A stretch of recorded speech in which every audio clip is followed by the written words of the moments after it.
নমস্কার, কেমন আছেন সকলে? নতুন আরও একটি ডেইলি ব্লগে আপনাদের সকলকে জানাই অনেক অনেক স্বাগত। তো আমি অনুশ্রীয়া চলে এসেছি আবারও একটি নতুন ডেইলি ব্লগ ভিডিও নিয়ে। তো আজকের ভিডিওটাও ছিল আমি দুপুরের পর থেকে শুরু করছি। চলুন কথা বলবো, ভিডিওটা শুরু করি আগে। তো আমার ভিডিও যদি আপনাদের ভালো লেগে থাকে তাহলে অবশ্যই আমাকে একটা লাইক, শেয়ার, কমেন্ট করবেন, আমার চ্যানেলটার পাশে থাকবেন, যাতে আমি এরকম ভিডিও আরও বানাতে অনেক উৎসাহ পাই। তো চলুন শুরু করি আজকের ভিডিওটা। হঠাৎ করেই ঠিক হলো, সামনেই তো পয়লা বৈশাখ, আর বেশি দেরি নেই। তো আজকে একটুখানি যাব বাজারের দিকে অল্প কিছু কেনাকাটি করতে। মায়ের, মিষ্টির, আমার, তারপরে ওর কাকার, ওর বাবার, সকলের জন্য অল্প অল্প একটা দুটো করে কিছু নেওয়া হবে। তো সেই জন্য দুপুরবেলা আর কি তাড়াতাড়ি করে ছাদে গিয়েছি।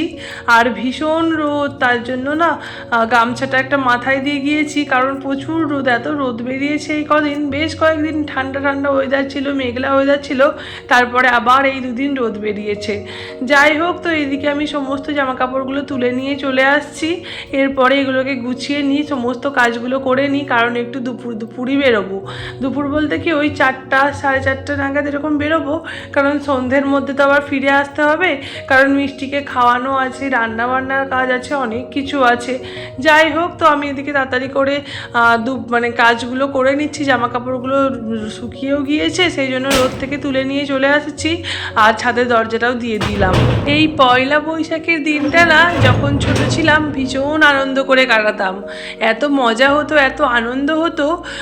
আমাদের ওখানে গ্রামে যেহেতু মেলা বসতো, তাই পয়লা বৈশাখে নতুন জামা পরে সবাই মিলে, ভাই বোনেরা মিলে বা বন্ধু বান্ধবীরা মিলেও আমরা যেতাম যদিও। তো ওই মেলাতলায় গেলে এমনিই বন্ধুদের সাথে দেখা হয়ে যেত, আর আমরা ভাই বোনেরা সবাই মিলে না ওই মেলাতলায় যেতাম। ভীষণ আনন্দ হতো, এটা সেটা খেতাম, আনন্দ করতাম। এই দিনটা ভীষণ আনন্দের সঙ্গে কাটতো। যতই আমরা ইংরাজি তারিখের সঙ্গে অভ্যস্ত হই না কেন, এই পয়লা বৈশাখ বা নববর্ষ, এই দুটোর কিন্তু এইটার একটা আলাদাই মাহাত্ম্য আছে, যেটা আমাদের বাঙালিদের কাছে। আমরা এই দিন নতুন খাতা করতে বিভিন্ন দোকানে দোকানে যাওয়া হয়। তো সেখান থেকে মিষ্টির প্যাকেট নিয়ে আসা একটা ছোটোবেলায় ভীষণ ধরনের ভীষণ রকমের আনন্দ, বা একটা আনন্দের জিনিস ছিল এটা, যাকে বলে। আমরা প্রত্যেকটা দোকানে মাকে ধরে ধরে, আমার বাবাকে ধরে ধরে নিয়ে যেতাম যে চলো ওখান থেকে মিষ্টির প্যাকেট নিয়ে আসবো। কোনো জিনিস তুমি নিজে কিনে পড়ার থেকে না, কেউ যদি তোমাকে সেটা দেয় বা উপহার দেয় বা গিফট করে, সেটা কিন্তু ভীষণ ভালো লাগার হয়। হ্যাঁ, হয়তো সেটা অনেকটা দামি হলো না বা খুব সাধারণ কিছু হলো, তবু সেটা নেওয়ার আনন্দ বা সেটা পড়ার আনন্দ কিন্তু নিজের দামি জামাটার থেকেও অনেকটা বেশি, এটা আমার কাছে। আর কি বলতো, এই পয়লা বৈশাখে না আমি প্রত্যেক বছর আমার মার কাছে আবদার করি যে তোমাকে বেশি কিছু দিতে হবে না, শুধুমাত্র একটা নাইটি দিলেই চলবে। তো যাই হোক, এরকমভাবে এবছরেও তাই মাকে বলেছিলাম ফোন করে। মা বললো তাহলে আয় আজকেই, আর আমারও আজকে সময় হচ্ছে, তো একসঙ্গে দুজনে মিলে পছন্দ করে নিয়ে নিতে পারবি। না হলে আবার সাইজের ব্যাপার আছে, ছোট বড় হয়ে যাওয়ার ব্যাপার আছে, আবার ফেরত দেওয়া পাল্টানো, এগুলো ভীষণ ঝামেলার জিনিস। যাই হোক, এদিকে সমস্ত জামা কাপড়গুলো গুছিয়ে নিয়ে না মিষ্টিকে খাওয়াবো বলে গিয়েছিলাম রান্নাঘরে। আর সেখানে গিয়ে না রাতের কি রান্না করব সেটাও তো ভাবনা চিন্তা করতে হবে। সেই জন্য না আমি ওই ছোলার ডালটা ভিজিয়ে দিয়েছি। আর এই তো এবার বেরিয়ে পড়েছি রাস্তায়, জামা কাপড় কিনবো, তাই বেরিয়ে পড়েছি গাড়ি নিয়ে আমরা। আর ভীষণ রোদ ছিল, তখন 4টে বাজে, তো বোঝাই যাবে না এত রোদ ছিল।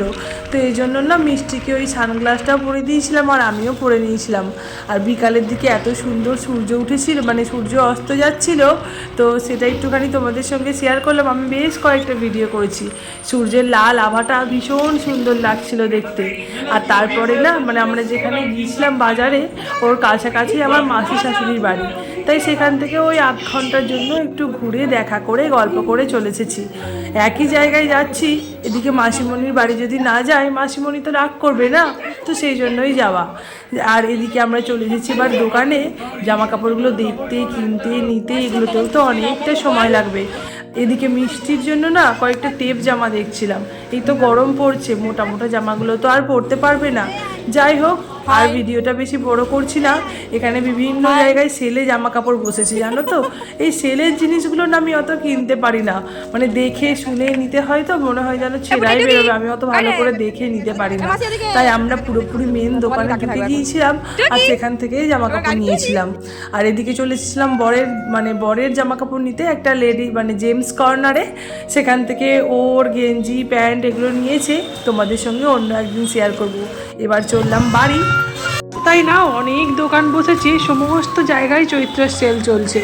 যাই হোক বাড়ি ফিরে এসে এবার বসে পড়েছি, মানে নিজের পুরনো পোশাকে চলে এসেছি।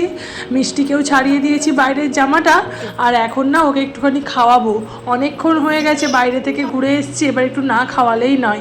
সেই খাইয়ে নিয়ে গিয়েছিলাম আর এই যে এখন এসে খাচ্ছে। প্রায় 2 ঘন্টা মতো হয়ে গিয়েছে, ও কিচ্ছু খায়নি, 2-2.5 ঘন্টা হবে প্রায়।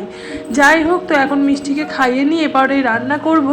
বাইরে থেকে ঘুরে এসে না ঠাকুমার সাথে ভীষণ খেলা করছে আর ভীষণ বকবক করছে, এত কথা বলছে। তো আমি মাকে বলছি দেখো কোথায় কি দেখে এসেছে, সেগুলোই বোধহয় তোমাকে বলছে, সেটা ওর নিজের ভাষাতে। যাই হোক, তো ভিডিওটা না আর বেশি বড় করতে পারিনি, ভেবেছিলাম রান্নার ভিডিও করব, কিন্তু আর করা হয়ে ওঠেনি মিষ্টিকে নিয়ে।